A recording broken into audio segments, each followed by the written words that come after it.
Kita mengenai pendidikan ini, sebenarnya kita juga tidak boleh mengabaikan hak pendidikan kepada mereka ataupun pelajar-pelajar berkeperluan khas ini, dan untuk supaya mereka juga ada hak untuk berdepan dan lebih berkeyakinan untuk berada di dalam masyarakat. Dan kita bawakan ke studio pagi ini pastinya pengarah Semiosen Malaysia, Datin Dr. Yasmin Hussein, yang akan memberikan kepada kita pendedahan dan juga perincian apakah peranan Semiosen ini di Malaysia yang telah pun ditubuhkan sebenarnya 6 tahun yang sudah pada Januari 2009 ya, Doktor. Apa peranan Semiosen ini ditubuhkan dan juga objektifnya? Terima kasih diucapkan. Assalamualaikum dan salam sejahtera. Terlebih dahulu biarlah saya terangkan dulu apa yang dikatakan dengan Semiosen. Sebab ramai yang tak tahu apa yang dikatakan dengan Semio. Semio merupakan Southeast Asian Ministers of Education Organisation. SEN adalah Regional Center for Special Education. Jadi ini adalah merupakan pertubuhan ataupun organisasi Menteri-Menteri Pelajaran Asia Tenggara. Jadi dari tahun 2009 establishment Semiosen sehingga sekarang kita mula beroperasi pada Mei 2013. Walaupun Ivan mengatakan bahawa dah 6 tahun tapi sebenarnya kita baru lagi beroperasi mulai Mei 2013. Jadi kiranya tahun ini masuk tahun ketiga lah. Jadi untuk Semiosen kita sekarang ni berada di tempat sementara iaitu di Institut Pendidikan Guru Kampus Perempuan Melayu Melaka. Seperti yang saya maklumkan tadi bahawa kami menjalankan kursus-kursus dan juga penyelidikan bagi guru-guru pendidikan khas dan juga pendidikan khas bagi Asia Tenggara.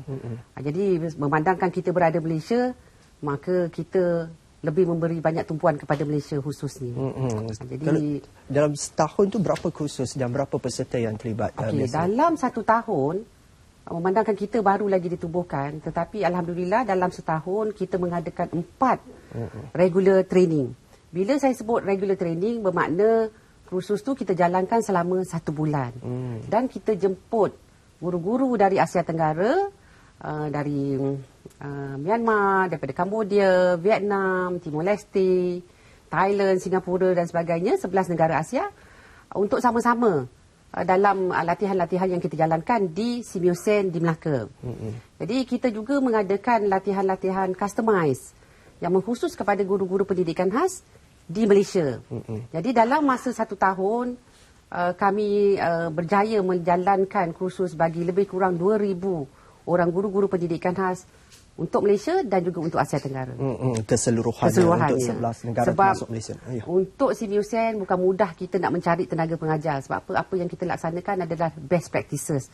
Jadi kita mencari tenaga-tenaga atau pakar-pakar pendidikan khas ni dari seluruh Asia Tenggara dan juga dari seluruh dunia. Mereka yang betul-betul pakar lah ni. Mereka yang betul-betul pakar dalam bidang pendidikan dan khas. Bidang pendidikan khas yang diberi keutamaan. Saya pastinya banyak kategorinya dan Doktor. Dalam bidang pendidikan khas yang kami sasarkan adalah yang pertama adalah untuk masalah pembelajaran. Jadi dalam masalah pembelajaran ni termasuklah kanak-kanak sindrom Down, kanak-kanak autisma, kanak-kanak cerebral palsy dan berbagai-bagai lagi. Dan selain daripada itu kita juga fokus kepada kanak-kanak yang mempunyai masalah penglihatan, kanak-kanak yang mempunyai masalah pendengaran. Dan satu lagi yang dimasukkan dalam bidang kepakaran untuk Semiosen adalah gifted and talented, iaitu bagi yang cerdas pintar. Jadi ini adalah 4 bidang. Walaupun kita nampak 4 bidang, tapi sebenarnya skopnya sangat luas. Terutama dalam bidang masalah pembelajaran. Ramai yang perlu kita latih. Dari segi pedagoginya, dari segi bagaimana nak menguruskan anak-anak ni dan sebagainya. Dan bentuk program yang dilaksanakan oleh Semiosen selain daripada kursus-kursus, ada program-program lain yang dijalankan oleh Semiosen? Antara program yang kita laksanakan selain daripada kursus adalah penyelidikan. Kita menjalankan penyelidikan. Peringkat awal ni kita banyak menjalankan tentang need analysis. Kita bertanya kepada negara-negara Asia Tenggara tentang apakah keperluan-keperluan dalam bidang pendidikan khas yang mereka perlukan bagi negara mereka.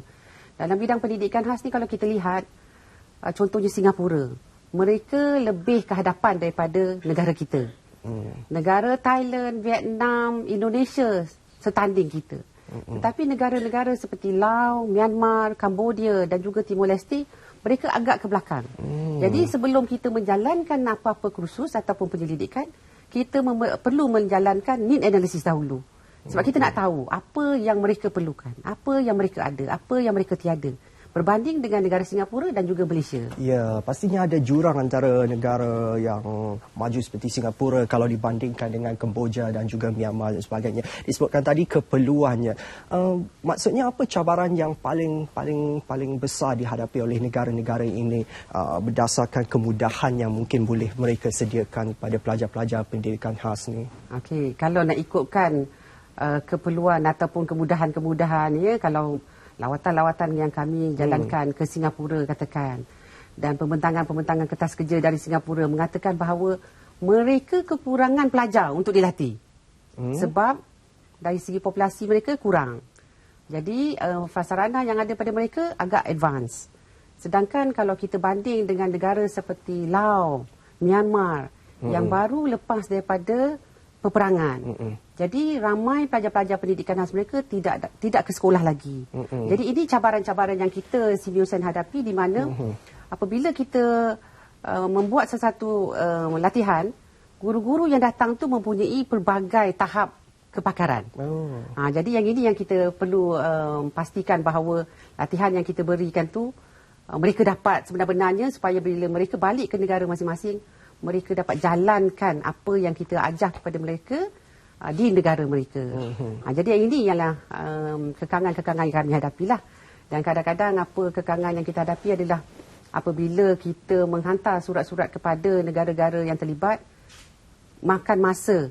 Maknanya sebelum kami menjalankan satu-satu kursus ataupun latihan, kita perlu menghantar lebih kurang 4 bulan lebih awal, atau setidak-tidaknya 3 bulan lebih awal untuk mereka menghadirkan diri. Maklum balasnya agak lambat sebab kalau katakanlah kita di Malaysia, saya diingatkan supaya jangan kita hanya memilih guru yang saya kenal. Saya perlu menghantar surat kepada KSU untuk KSU memberi peranan kepada bahagian pendidikan khas memilih guru yang sesuai untuk dihantar berkursus. Mungkinkah ada satu situasi di mana guru-guru di negara-negara yang mungkin lebih ramai ataupun lebih kepakarannya dihantar ke negara-negara yang memerlukan seperti Myanmar ataupun Laos yang disebutkan tadi? Sebab ada cabaran dari segi bahasa pula di situ. Baik, yang ini memang kita ada satu lagi latihan yang kita panggil in-country training. Di mana kita menghantar kepakaran kita ke negara-negara yang mempunyai kekurangan tenaga pengajar. Jadi contohnya pihak Simiosen, kami bekerjasama dengan International Council for Education for the Visually Impaired merancang untuk menjalankan latihan di Myanmar. Jadi kita mohon pihak Kementerian Pendidikan Myanmar memanggil guru-guru mereka, dan kita menghantar tenaga pengajar daripada Malaysia, daripada Thailand dan luar negara yang boleh melibatkan diri secara kata orang sukarela, sebab kita adalah sebuah badan kerajaan yang non-profit. Jadi alhamdulillah setakat ini memang kebanyakan agensi yang kami bekerjasama, mereka memberi kata orang kerjasama yang sangat baik. Doktor, sekarang ni memang akses kepada pendidikan untuk pelajar-pelajar berkeperluan khas ni memang semakin meningkat. Ya, memang akses kepada pendidikan pelajar-pelajar pendidikan khas ni memang semakin meningkat, sebab kita lihat sekarang ni dalam kita punya di Malaysia saja kita ada pelan pembangunan pendidikan. Jadi di situ disebut tentang pendidikan inklusif untuk anak-anak ni. Jadi kita memang kalau kita lihat bukan saja di Malaysia tapi di negara-negara Asia Tenggara juga, semuanya terlibat dalam pendidikan inklusif kanak-kanak ni. Jadi memanglah akses tu sekarang memang lebih mudah lagi lah, cuma terpulang kepada keluarga untuk menghantar anak-anak tu ke sekolah. Tapi kalau setakat di Malaysia ni alhamdulillah setakat ni. Dan apa yang disediakan kursus-kursus itu pastinya setanding dengan negara-negara maju. Memang kursus-kursus yang kita sediakan setanding. Sebab saya katakan tadi, we do the best practices. Jadi kita contohnya satu kursus yang kita jalankan selama 8 minggu bersama Institute of Disability and Public Policy Washington. Mereka memberi kerjasama secara percuma kepada pihak Simiosen dalam melatih pentadbir-pentadbir kita bagaimana menjalankan ataupun menggunakan virtual teaching and learning dalam menyampaikan pengajaran dan pembelajaran, terutama bagi kawasan-kawasan yang sukar dihubungi. Ya, baik. Untuk masa berbaki ini satu program khas Walk for Sand yang akan berlangsung. Program berjalan bersama murid-murid istimewa dan OKU. Mungkin boleh promosikan di sini masa berbaki ini. Jadi saya mengambil kesempatan ni lah nak mempromosikan seperti kata Ivan tadi. Kita akan mengadakan Walk for Sand pada 3 September bersempena dengan bulan kemerdekaan kita. Lusa. 2 hari lagi. Dan juga bersempena dengan Simeo 50 tahun. Jadi Walk for Sand ni akan kita jalankan di hadapan Memorial Kemerdekaan di Negeri Melaka dengan kehadiran dengan pendaftaran yang kita dapat sekarang lebih kurang dalam 1,200 kanak-kanak berkeperluan khas dan juga OKU dari Melaka, Negeri Sembilan, Johor juga satu Malaysia. Jadi siapa-siapa boleh ambil siapa-siapa bahagian? boleh. Yang ini open sebab kita nakkan kata orang masyarakat menyedari tentang hakikatnya bahawa anak-anak berkeperluan khas ni juga perlu hidup dalam masyarakat. Dan di samping itu pihak Simeo kita mengadakan, kita ada kursus sekarang ni untuk 1 bulan. Jadi kita punya peserta-peserta daripada Asia Tenggara akan terlibat sama. Jadi yang ini memanglah kita wawarkan supaya semua orang boleh terlibat sama lah, memberi sokongan kepada kami. Terima kasih kita ucapkan kepada Pengarah Simeo Malaysia yang berbahagia Datin Dr. Yasmin Hussein. Terima kasih atas perkongsian itu. Kita sudah mendapat gambaran tentang peranan Simeo. Baik.